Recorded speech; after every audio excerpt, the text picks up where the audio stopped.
तो hello everyone, welcome back to another video. और finally मैं ये बात कितने दिनों बाद बोल रहा हूँ। मुझे पता है मैं तकरीबन 2 हफ्तों से गायब था। उसके पीछे के रीजंस मत पूछना तुम लोग, और कुछ लोग शायद से जानता हूँ कि मैं क्यों गायब था। और मेन पर्टिकुलर रीज़न यही था कि मैं इसलिए गायब था क्योंकि मेरा कंटेंट खत्म हो गया था। मोस्ट प्रोबेबली मुझे वो आदत नहीं थी कि मैं प्रीव्यूज़ के आगे का एक्सप्लेन करूँ, लेकिन मुझे लगता है जल्दी मुझे भी उसी मार्केट में घुसना पड़ेगा। तो लगता है कि कुछ ज़्यादा बकैती हो जा रही है। इन बकैती को साइड में रखते हैं। तो चलिए आज की इस वीडियो को हम लोग बिना किसी देरी के शुरू करते हैं। जी हाँ, आप लोगों ने जो थंबनेल और टाइटल देखा बिल्कुल सही देखा। क्यान फन के साथ में फाइनली यहाँ पर वांग लिन की फाइट हो गई थी। लेकिन इसे हम लोग एक ऑफिशियल फाइट की तरह नहीं ले सकते क्योंकि बस ये एक छोटा सा साइड सीन था। मतलब साइड स्टोरी होता ना, हल्का सा दिखा दिया गया, उस तरीके का पार्ट था।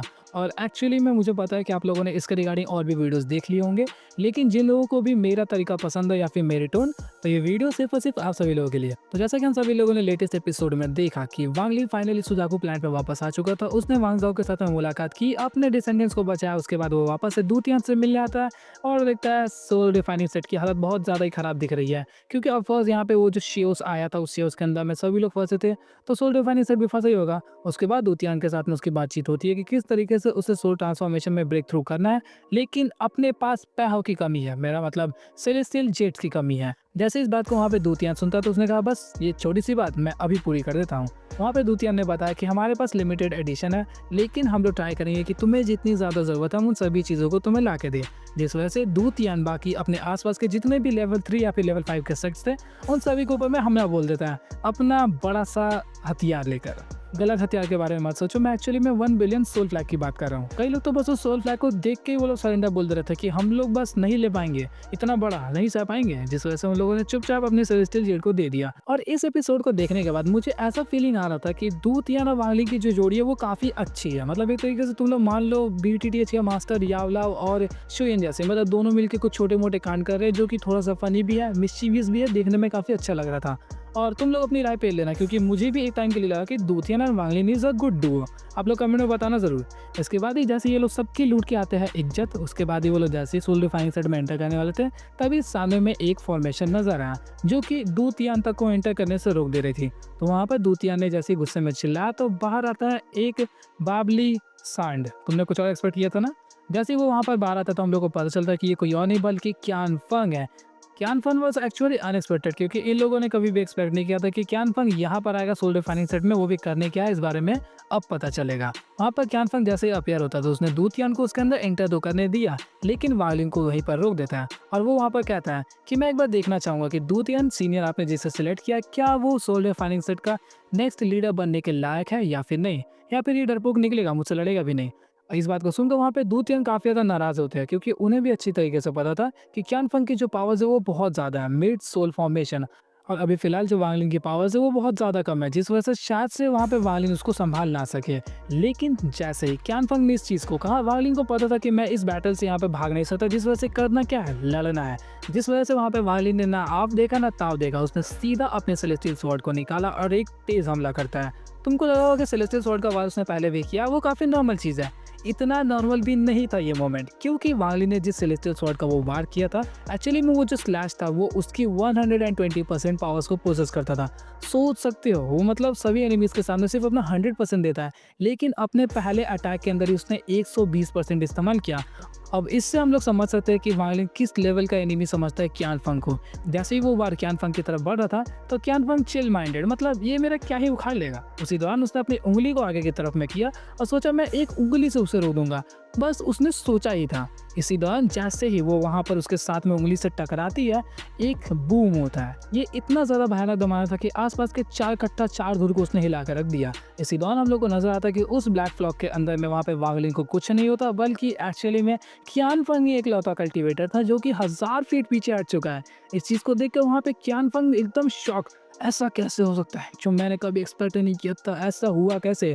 उसकी उंगली से खून टपक रही थी, यहाँ तक कि उसकी उंगली काफी ज्यादा डैमेज हो गई। इनफैक्ट उसका पूरा हाथ नम हो गया था। वो समझ नहीं पाता कि इतनी ज्यादा पावरफुल एनर्जी कैसे आ सकती है। वो फील कर पा रहा था कि उस सेलेस्टियल स्वॉर्ड की जो पावर रिलीज हुई थी, उसके अंदर में सेलेस्टियल स्पिरिचुअल एनर्जीज थी, जिसका मतलब वांग लिन को वो जितना ज्यादा हल्के में ले रहा था, वो उतना सस्ता कल्टीवेटर नहीं है। इस चीज को देखकर वहां पे क्यान फंग अभी भी शॉक में था, और वो शॉक से उभर कर जैसे ही वो सामने की तरफ बढ़ा, वहां पर वांग वांग ली तैयार था दूसरे वार के लिए। वांग ली ने वहाँ पे सिर्फ सेकंड वार के अंदर ही वहाँ पे निकाल दिया खुद का 1 बिलियन सोल फ्लैग। तुम सभी लोगों को अच्छी तरीके से पता हो कि वांग ली के पास में एक सेकेंडरी सोल फ्लैग है जो कि उसे दूतियान ने दिया था। वो पूरा ओरिजिनल वर्जन नहीं है बल्कि 1 बिलियन सोल फ्लैग का वो एक कॉपीड वर्जन है जो कि दूतियान ने दिया था जायंट डीमन क्लैन के एंसेस्टर के साथ में लड़ाई करने के लिए। उस दौरान वांग ली बस उसे 2 बार इस्तेमाल कर सकता था, लेकिन वांग ली ने अभी तक सिर्फ इसे एक ही बार इस्तेमाल किया और एक ही बार में उसने जायंट डीमन क्लैन के एंसेस्टर को निपटा दिया। तो दूसरा मौका मिला, छोड़ेगा क्यों? जिस वजह से उसने यहाँ पर 1 बिलियन सोल फ्लैग को निकाल दिया। इस चीज़ को देखकर वहाँ पे क्यानफंग बहुत ज़्यादा शॉक हो गया। इतना ज़्यादा शॉक हो रहा, मुझे ऐसा लग रहा था जैसे उसे करंट के झटके लग रहे हो और कहीं ऐसा ना हो कि कहीं शॉक में वो पूरी तरीके से मर जाए। इसी दौरान जैसे ही उसने 1 बिलियन सोल फ्लैग को निकाला, वहाँ पर उसने उसके अंदर से 12 के 12 प्राइमरी सोल्स को बाहर रिलीज कर दिया। प्राइमरी सोल्स तुम लोगों को पता होगा अच्छी तरीके से कि सोल फ्लैग के अंदर की मेन सबसे पावरफुल सोल्स होती है। जैसे ही वो 12 के 12 सोल फ्लैग्स निकलते हैं तो उन्होंने क्यानफंग को वहीं पर घेर लिया। क्यानफंग को घेर के वो अपनी बॉडी के अंदर से काफ़ी तेज़ एनर्जीज को रिलीज करने लगते हैं, जिस वजह से वहाँ पे क्यानफंग काफ़ी ज़्यादा डैमेज हो रहा था। इस मोमेंट के दौरान क्यानफंग शायद से सबसे भारी मुसीबत में फंस चुका है, मतलब शायद से वो मर भी जाए। इस चीज़ को सोचकर वहाँ पे क्यानफंग सोचता है कि शायद से मुझे सबसे पावरफुल अटैक को इस्तेमाल करना पड़ेगा और अब बारी आ चुकी थी कि क्यानफंग भी एक हमला करे। क्यानफंग ने कुछ वहाँ पे मंत्र फूका, कुछ सीड्स को क्रिएट किया और अपने हाथ से निकालता है एक ऑल। एक्चुअली में ऑल एक तरीके का ऐसा टूल होता है जिसकी मदद से मूची, पता ना तुम लोगों को, कॉबलस जो कि जूते चप्पल में छेद करते हैं, उस तरीके का एक टूल होता है और उसका नाम था सेलेस्टियल ऑल। उस चीज़ को इस्तेमाल करने के लिए क्यानफंग ने उसे रिलीज किया और जैसे ही वो ऑल बाहर आता है, इस चीज़ को देखकर वहाँ पे दूतियान चौंका, क्योंकि वांगलिंग को पता नहीं है कि ये ऑल एक्चुअली में है क्या, लेकिन दूतियान अच्छी तरीके से जानता था। ये जो ऑल है ये इतना पावरफुल वेपन है जो कि पर्सनली ज़ूकुएज़ी इसको इस्तेमाल करता है, जिस वजह से दूतियान को इस बारे में पता था। और दूतियान बस यहाँ पे एक ही चीज़ सोच रहा था, क्या सच में ज़ूकुएज़ी क्यानफंग को इतना ज़्यादा सर पे चढ़ा के रखा है कि उसने खुद का पर्सनल वेपन इसे दे दिया। इस चीज़ को देखकर वहाँ पे वालिन कुछ भी करे उससे पहले दूतियान वहाँ पे वो जो एयर ट्रांसमिशन वाला वॉइस कॉल नहीं होता है, उस तरीके से उसने वालिन को वहाँ पे कॉल किया और उसे बताया कि ये जो ऑल है तुम इसे हल्के में बिल्कुल नहीं ले सकते, क्योंकि ये इतना पावरफुल है कि इसे पर्सनली ज़ूकुएज़ी इस्तेमाल करता है। इस चीज़ को सुनकर वहाँ पे वालिन अच्छी तरीके से समझ चुका था कि अब इसे मौका देना ही नहीं है, जिस वजह से उसने एक ही झटके में वहाँ पे बोला एक्सप्लोड। जैसे ही वांग ली ने वहाँ पे एक्सप्लोड बोला, इस चीज़ को देखकर वहाँ पे क्यानफंग खुद की उस अटैक को छोड़कर खुद की डिफेंसिव अटैक में आ जाता है, जिस वजह से उसने वहाँ पे अपने हाथ से कुछ मंत्र फूकना और सीड्स को क्रिएट करना शुरू कर दिया, जिसकी मदद से उसने फॉर्मेशन को क्रिएट किया। वो जो फॉर्मेशन था जैसे वहाँ पे क्रिएट होता है, वो 12 के 12 सोल्स वहीं पे ब्लास्ट हो जाते हैं। उसके ब्लास्ट होते ही सब तरफ में धुआं छा गया और जैसे ही वो धुआं गायब होता है तो हम लोग को नजर आता है फटीचर क्यानफंग। मतलब कोई भी उसे देखे तो कहे ये तो भिखारी है, ऐसे वाला सिचुएशन हो गया था उसका। उसके मुंह से खून टपक रहा है, कपड़े फट गए, हालत खराब, मुंह हाथ काला पड़ गया, बहुत कुछ, जिसे देख कर कोई भी कहेगा ये क्यानफंग हो ही नहीं सकता। द सो कॉल्ड सुजाकू का स्टूडेंट ऐसा कैसे हो सकता है सिर्फ और सिर्फ 2 बार के अंदर। इस चीज को देखकर वहाँ पे दूतियान चौंकता नहीं है, बल्कि उसे हंसी आ रही थी। वो हंसते हुए बस सोच रहा था कि मैंने जैसा एक्सपेक्ट किया वांगलिन बिल्कुल वैसा ही है। क्यानफंग जैसे यहाँ पे काफी ज्यादा हेवीली इंजर्ड हो गया, वैसे ही वो जो फॉर्मेशन जिसके अंदर में दूतियान खड़ा था वो पूरी तरीके से गायब हो जाता है। इसके बाद वांगलिन समझ चुका था कि अब मुझे लड़ना नहीं है, जिस वजह से वो दूतियान के बगल में जाकर खड़ा हो गया। इसके बाद ही वहाँ पर दूतियान ज्यादा कुछ कहता नहीं है, बल्कि अपने आसपास में देखता है और एक ही झटके में वो दोनों वहाँ से गायब हो जाते हैं। मतलब वो वापस पहुंच चुके थे कौन सी जगह पर, सोल रिफाइनिंग सेट के अंदर। जैसे ही वो लोग वहाँ पे गायब होते हैं तो यहाँ पर क्यानफंग काफी ज्यादा गुस्से में था और इस दौरान उसने सोच लिया था कि वो जैसे तैसे करके अगर नेक्स्ट बार उसकी मुलाकात वांगलिन से होती है तो वो उसे पक्का जान से मार देगा। क्यानफंग की हालत काफी ज्यादा खराब थी, जिस वजह से उसे जल्द से जल्द रिकवर भी करना पड़ेगा। तभी उसने बुलाया वहाँ पर एक लड़की को जिसे हम लोग बहुत ज्यादा पसंद करते हैं और उतना ही वांगलिन नफरत भी करता है उससे, और वो कोई और नहीं थी बल्कि थी हम लोग की ल्यू में। बिल्कुल गलत सोच रहे हो, वो थी एक्चुअली में रेड बटरफ्लाई।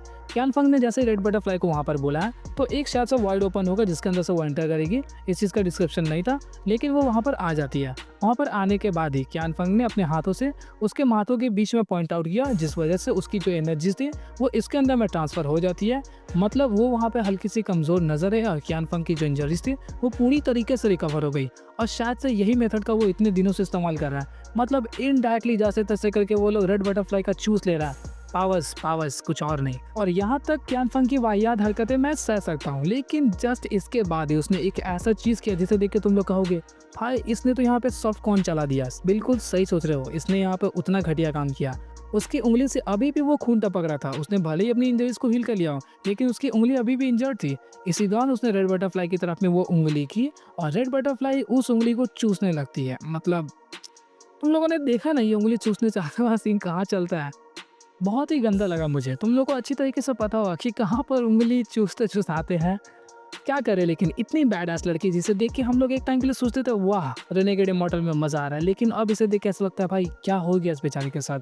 जल्द से जल्द जैसे-जैसे ठीक हो जाए मेरे पास मैं स्पॉयलर्स नहीं देना चाहता लेकिन अभी फ़िलहाल बहुत बुरा लग रहा है। आप लोगों को कैसा लग रहा है कमेंट ज़रूर कर देना। तो इसी के साथ आज की इस वीडियो को हम लोग यहीं पे एंड करते हैं। आई होप कि आप लोगों को वीडियो अच्छी लगी होगी। अगर अच्छी लगी है तो एक लाइक तो बनता ही है। जल्द से जल्द लाइक करो ताकि हम लोगों को मोटिवेशन मिले। हम लोग और भी नेक्स्ट वीडियोज़ को जल्द से जल्द अपलोड करें। और मोस्ट प्रोबेबली चांसेस है कि अब हम लोग रेगुलर हो जाएँगे। तो मिलते हैं आपसे एक और इंटरेस्टिंग वीडियो के साथ। तब तक के लिए गुड बाय।